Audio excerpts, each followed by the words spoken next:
High বন্ধুরা, কেমন আছেন সবাই? আশা করি ভালো আছেন। আমিও ভালো আছি। তো আপনাদের মাঝে একটা ব্লগ ভিডিও নিয়ে হাজির হইলাম। তো আমি এখন বর্তমানে আছি একটা করমাসে সাগর পার। তো অবশ্যই দাম্মাম যারা যারা আছেন তারা এই জায়গাটা অবশ্যই হয়তো চিনে থাকতে পারেন।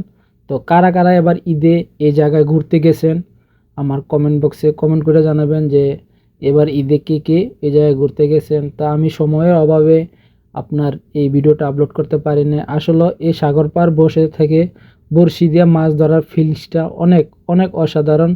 অনেক বাঙালি দেশি ভাইয়েরা এখানে বড়শি নিয়ে মাছ ধরে অনেক সুন্দর সুন্দর মাছ পায়। তো আমি আবার এই মাছগুলো দেখেছি। তো সব মিলে আলহামদুলিল্লাহ ভালো এই জায়গাটা। তো কে কে এই জায়গায় ঘুরতে গেছিলেন অবশ্যই আমার কমেন্ট বক্সে কমেন্ট করবেন। জায়গাটা খুব সুন্দর একটা জায়গা, দেখার মতো জায়গা, মনোমুগ্ধ করা একটা জায়গা।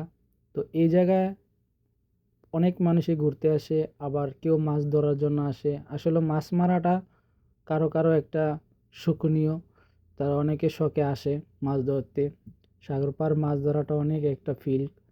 আর একটা সাগরের মাঝখানতে যে একটা সুন্দর নিরিবিলি একটা বাতাস আসে, এই বাতাসটা আপনি লাখ টাকা দিয়েও পাইবেন না। তো এই জায়গাটা দেখার মতো একটা জায়গা। সাগরের মাঝখানে একটা টাওয়ার আছে, টাওয়ারের কাজ চলতেছে, এখানে আমরা ঘুরতে গেছি। জায়গাটা অনেক ভালোই লাগছে। তো কার কেমন লাগছে অবশ্যই কমেন্ট করে জানাবেন। জায়গাটা খুব সুন্দর জায়গা। সবাই গিয়ে একবার যে না যাইছেন যাই ঘুরে দেখে আইবেন। অনেক ভালো লাগে জায়গাটা, ভালো লাগার মতনই সব কিছু আছে। একদম নিরিবিলি, কোনো ঝামেলা নাই, কোনো